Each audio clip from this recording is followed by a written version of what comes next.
नमस्कार दोस्तों।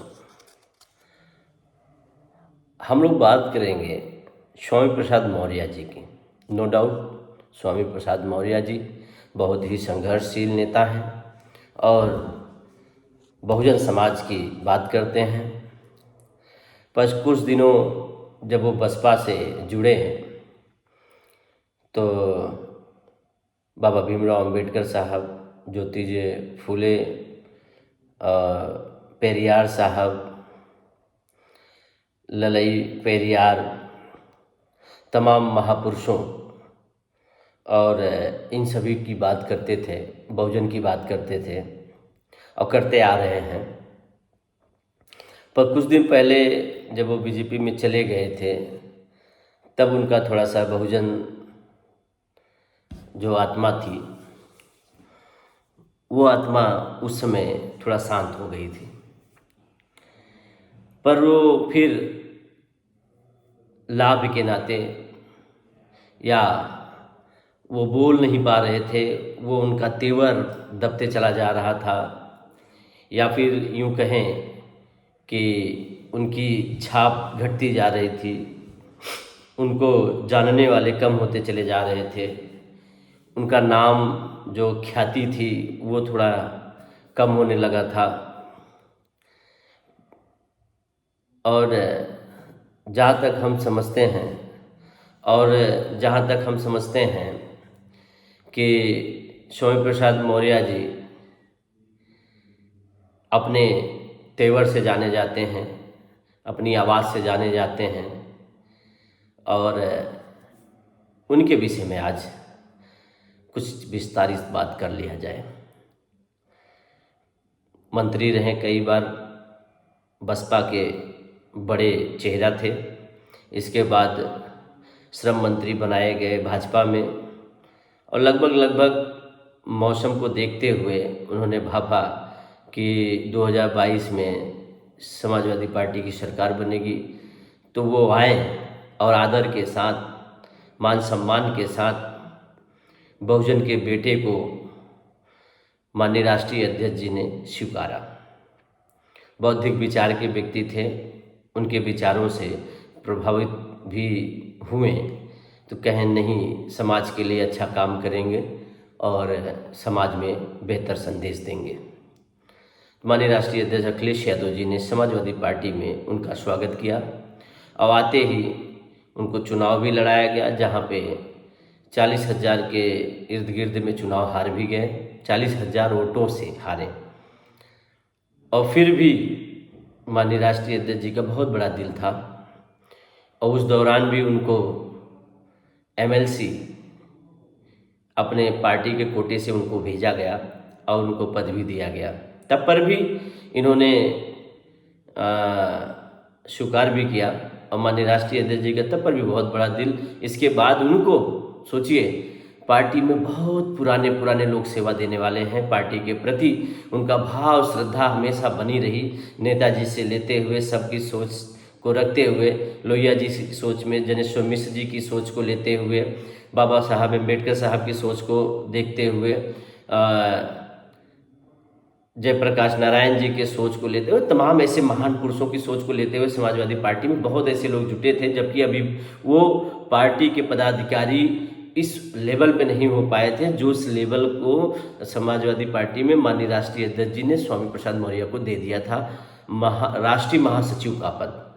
और उनको बाकायदे जो पार्टी का एक लाइन होती है उस लाइन में अच्छे से फिट कर दिया। तब पर भी आप पार्टी के किसके इशारे पे आप आए, फिर किसके इशारे पे इतने बड़बोले टाइप के बातें करते थे, फिर भी बर्दाश्त करते थे। नहीं, बहुत बड़ा दिल है माननीय राष्ट्रीय अध्यक्ष जी का, फिर भी आपको एक्सेप्ट किया उन्होंने। और अब जाते जवाते जब 2024 का चुनाव करीब में आ रहा है, आप पार्टी बना लेते हैं। चलो ठीक है, जाना था चले जाते, मगर अब आप माननीय राष्ट्रीय अध्यक्ष जी के ऊपर आरोप लगाते हुए आप फिर गए। फिर भी राष्ट्रीय अध्यक्ष जी बुरा नहीं माने, आज भी आपको आदर करते हैं, सम्मान करते हैं, क्योंकि समाजवादी पार्टी एक ऐसी पार्टी है जहां पे सबका सम्मान करती है और सबका आदर भाव रखती है।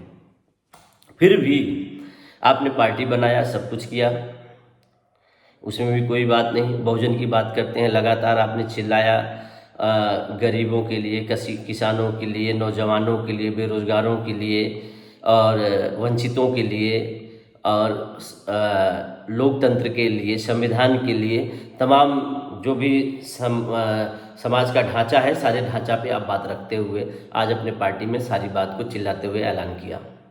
नो डाउट वो सब पूरा कवरिंग है, पर आप बताइए पार्टी जो बनाए हुए हैं, इतने लोगों को आपने इकट्ठा किया, सबको बुलाया, क्या आपने जो बीजेपी की आपकी बेटी हैं उनको इस्तीफा दिलवाया? आपने अपने पार्टी में उनको लेके आए, अपने पार्टी में उनको शामिल किए? ये भी प्रश्न उठता है कि जो बीजेपी बदाऊं से संघमित्रा जी सांसद हैं बीजेपी से, आपने क्या इस्तीफा दिलाया? वो आपकी बेटी हैं, मगर वहाँ पे आप ये बात नहीं करेंगे, फिर बात करेंगे वो बेटी हैं, वो अपने विचारों पे जाके वो राजनीति कर सकती है, उनके लिए कोई छूट नहीं है। आप इतनी बड़ी बड़ी बात करते हैं, बड़ी बड़ी बात करने के बाद भी आपका परिवार कहाँ है, किस तरीके से, कैसे है, कैसे नहीं है, आप उनको नहीं ला पा रहे हैं और फिर जोड़ने की सारी बात कर रहे हैं, कवायद कर रहे हैं। फिर इसके बाद आप कर रहे हैं इंडिया अलायंस में भी रहेंगे, कांग्रेस पार्टी से गठबंधन करेंगे। अरे आपको किस बात की दिक्कत थी भाई? माननीय राष्ट्रीय अध्यक्ष जी का इतना बड़ा दिल है, अगर बोल देते आप कुछ भी तो उसके लिए भी वो जगह बनाते हैं, सोचते हैं, विचार करते हैं क्या करना है क्या नहीं करना है, मगर आप यूं टर्न मार के आ रहे हैं। किसको धोखा देना चाहते हैं और किसको लाभ पहुंचाना चाहते हैं, इसका भी थोड़ा खुलासा करें।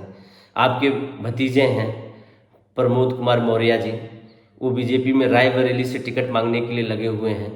आप अपनी पार्टी में टिकट उनको दीजिए ना बुला के, क्यों नहीं देते हैं? क्यों इतना गोल गोल घुमा रहे हैं? और जब से आप आए हैं तब से गोल गोल घुमा ही रहे हैं, और घुमा रहे हैं इस कदर से जो है लोग समझ नहीं पा रहे हैं कि आपके मन में क्या चल रहा है। अब आज के डेट में 2024 में आपको बहुजन को लेके, वो शोषित को लेके, पीड़ित को लेकर, लोकतंत्र को लेकर, संविधान को लेकर आपको लड़ाई लड़नी थी इसी इंडिया अलायंस में, तो आप फिर भाग खड़े हुए। अरे थोड़ा सा बर्दाश्त करते, कौन क्या कह रहा था उसका चुनाव के बीतते ही बैठ के समीक्षा हो जाती, बात हो जाती, इसके बाद आपके साथ जो निर्णायक बात होती वो की जाती। पर एक विचार आया है, एक कहा जाता है जॉनसन, स्पेशल जॉनसन की एक कहावत है, समय समय पर कोई ना कोई ऐसी बात आ जाती है कि भविष्य में खुद का दरवाज़ा खोल देती है और कहती है हु मूड माई चीज़, मेरी चीज़ किसने हटाया। अब आप कंफ्यूज हैं यहाँ पे कि मेरी चीज़ किसने हटाया, आप खुद नहीं जान रहे हैं, तो कहा जाता है कि आप स्वयं में अपनी चीज़ को ढूंढिए कि आपकी चीज़ कहाँ है। अब आप दूसरे को कह रहे हैं कि मेरी चीज़ किसने हटाया। तो समाज सेवी हैं, बहुजन के बातों को ले उठाते हैं, समाज तक अपना मैसेज देते हैं।